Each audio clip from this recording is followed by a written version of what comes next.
Do you think MBAs are overpaid for what they actually contribute? Well, I think they are underpaid for for whatever they do. Hello, I'm Omkar, and I'm representing the MBA side of the debate. We had about 3.3 lakh in 2024 registered for CAT. That gone down by I think 20% in 2025. They started realizing that this is a dream that is oversold. This is Mohit. I am from non-MBA side of debate. It's like comparing an economy class seat with a business class seat.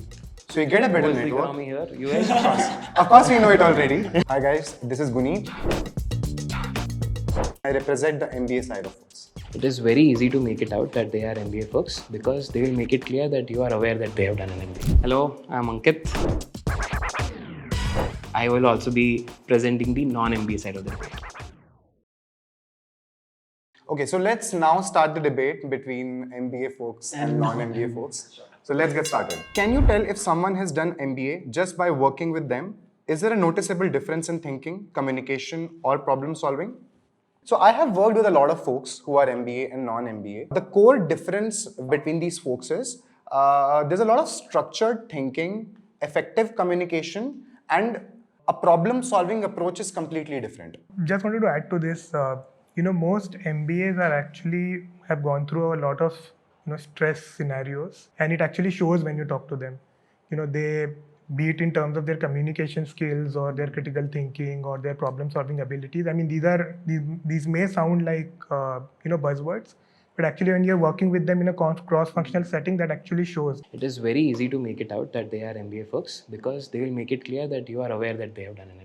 Yeah. So it will come in the conversation from where, in which year, who are their classmates, how are those batchmates doing, if any one of their batchmates has done something that is to be proud of. Exceptional, yeah. So they will make sure that that is also made aware in the first conversation itself. Do you think MBAs are overpaid for what they actually contribute? Well, I think they're underpaid for for whatever they do. But no, I mean, honestly, again, MBA salaries are actually investments. So you see a company would hire an MBA as an investment that they would bring on certain level of outcome to the company maybe 10 years down the line. What I feel, these companies evaluate our profiles much better than we think. So they understand the budget that they want to put in a certain employee. They understand the value that he would be bringing to the table, and they understand the implication of it as well. So this is a very calculated decision made by these organizations. So I feel how this particular question is structured is wrong.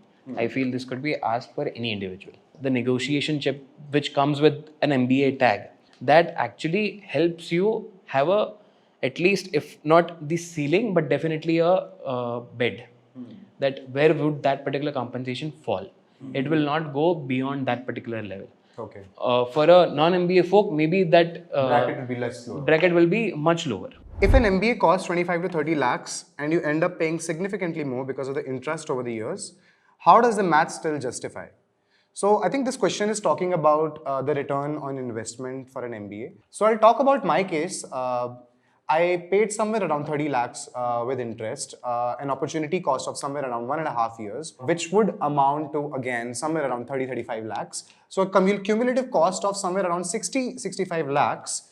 I still feel the ROI should not be measured in the compensation that an employee would get after getting placed. It has to be valued on the basis of opportunities that the person would get in future, the upskilling, the network, and also the connections that they would build over time. So my situation was slightly different. So I got a scholarship. So I ended up paying all in all close to 4.5 lakhs for doing my MBA. Plus, let's say an opportunity cost of the job that I left, adding another 10 to 12 lakhs. So the cost comes out to be around 16 lakhs, 15 to 16 lakhs. And my first salary after MBA was close to 30 lakhs. So that way my ROI worked out really well. But had I paid the full fees of close to 25 lakhs, I think my ROI would be around 1.5 to 2 years, even in that case.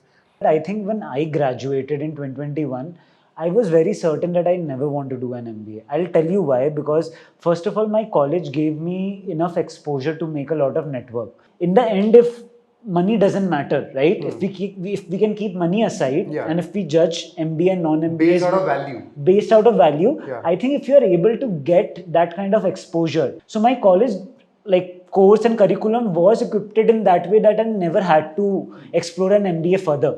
So I think that also matters a lot, that where are you doing your bachelor's and where can you take it after from there. Let's move to this next question. As AI continues to take over skill-based jobs, an MBA more into general management roles, do you think non-MBA will still have a place in the job market? I think it all depends on the kind of skills. How do you upskill yourself? 90% of the recruiters, like if I eliminate VCs, consulting groups, rest all the recruiters are looking for ownership driven people and hustlers rather than MBA degrees. So I think non-MBAs will be relevant in the market, especially the tech savvy non-MBA people. So just a general, argument here that we are talking about averages, right? And AI will usually go after execution-heavy jobs, right? And most non-MBA roles are execution-heavy. What I have learned, whatever job losses have happened in the past couple of years, they are trying to get to a leaner structure. The entire middle layer is getting affected. Middle managers are the ones who are at most threat. Okay, I completely disagree with you because I feel currently all these MBA schools in India especially are focusing on research centers of AI inside their own institutions.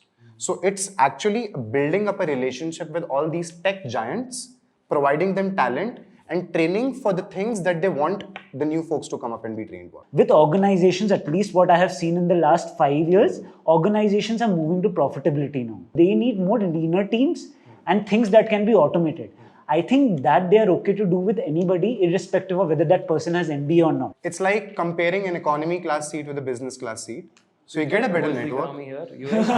Of course, we know it already. So yeah, so you get a better network, you get better services, you connect with people who are like-minded. What I generally feel with that analogy, business class seats are open to everyone.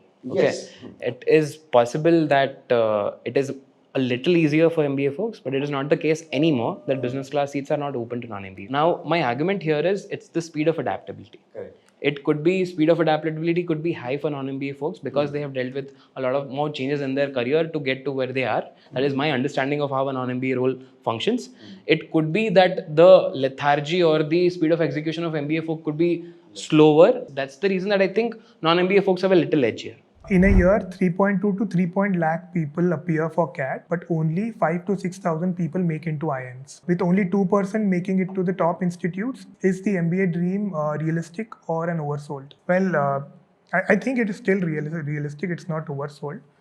Well, why only 2% make it to the IIMs is again related to why is there demand for only limited number of folks in the industry.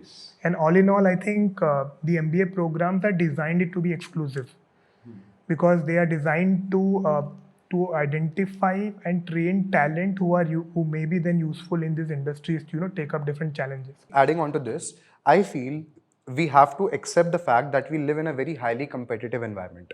Whether being shortlisted for an MBA in a top tier college or getting shortlisted for a nice job. So you need to set your expectations real. You need to have a better understanding of what you want, what colleges you want, what type of course you would want, and actually channel your energy in that. If you see, almost near about 3.3 lakh in 2024 registered for CAT. That gone down by, I think, 20% in 2025. People exited. Why? Because the thing is, they started realizing that this is a dream that is oversold. So the number of folks which actually draw back from the applications, it's not just because they feel that there is a better opportunity. One reason is they don't feel that they're ready for it.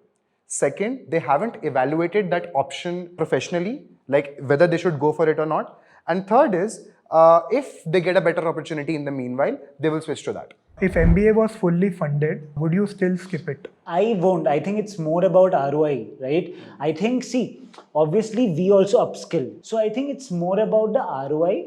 We are questioning whether you are going to get a good ROI while doing that. What's your costs? What's your opportunity after that? How about you? So who would not like to go back to college? It is a genuine question. If I'm at a place financially that I don't care of losing out 2 years of professional time, I would love to go back to college. Not just MBA, any college for that matter. I think that settles the debate that No. Now So, you just left to it to have ROI. fun, to have fun, it Yeah. makes a lot of sense. On to the next segment. Okay, now all of us will be reacting to some Twitter threads that are going on. Some are accusing you of certain things, or the MBA folks for certain things, and some are accusing us. Okay, I'll lead this. A lot of people in India go for MBA because they don't know what to do. MBA is the last option. Moreover, people in India respect you if you have an MBA degree. I completely agree with this. So, I feel if you don't know what to do, it shouldn't be considered as a drawback or a problem, right? If MBA is enabling me to identify what I actually want to do in my career for the next 20 years, I think it is a great platform for that. I did an arts degree, and if now I say I want to try and work in finance or marketing, nobody would even give me an unpaid internship, let alone a job. MBA is the only way to open the door for me. I mean, whoever has written this, they are in the wrong room. I believe, honestly. So I believe, see, with the things that are changing right now, okay, it's not necessary that you are not going to get an opportunity outside if you want to change your domain or skill set. So I'll come to the next argument. It's easy to say that MBA is not necessary, but every big companies hire on the basis of your degree in India. Just skills doesn't matter. So I feel every big company is definitely an exaggeration. There are few companies that don't hire people if you don't have an MBA. And you are choosing to ignore those companies if you decide that you will never do an MBA. You should be okay to live with that fact. To be very honest, like I am a living example of getting hired in a big companies without an MBA degree, right? So I don't think so every company looks for it. I think honestly it depends on the industry and it depends on the role.